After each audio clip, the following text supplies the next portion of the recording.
Pengakuan Nur Hikmah tak kenal Hamka dan anaknya yang tewas di Koja, sebut Hamka bukan suami. Nur Hikmah Fujianti mengaku tak kenal suaminya Hamka yang tewas bersama anaknya Akyu di Koja, Jakarta Utara pada Sabtu 28 Oktober 2023 lalu. Nur Hikmah bahkan menyebut Hamka bukanlah suaminya. Hal tersebut diakui Nur Hikmah saat ditanya dokter yang merawatnya, Dr. Diana.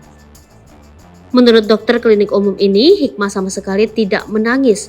Meskipun faktanya sang suami Hamka dan anak bungsunya yang masih bayi tewas di depan matanya. Setelah dikeluarkan dari rumah tersebut, Hikmah dan anak sulungnya langsung dilarikan ke klinik umum terdekat.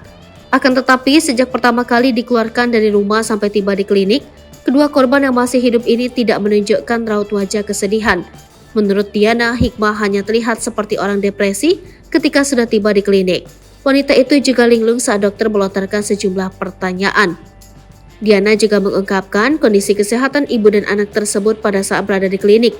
Keduanya sama-sama lemas dan tubuhnya seperti kekurangan asupan makanan. Hikmah tampak seperti orang anoreksia. Ia juga mengeluhkan sakit di lambungnya kepada dokter. Hingga saat ini, Hikmah masih menjalani perawatan dan pemeriksaan di RS Polri Kramat Jati, sementara Afida yang sudah sehat dipulangkan ke keluarganya.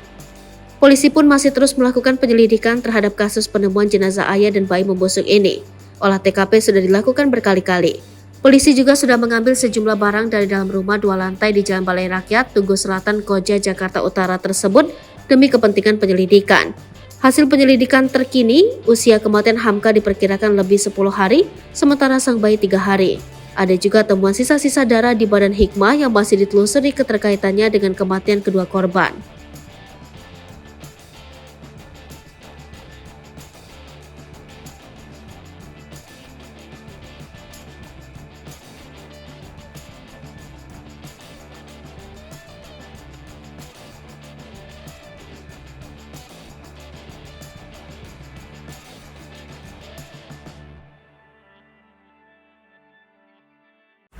Download Tribun X sekarang, menghadirkan lokal menjadi Indonesia.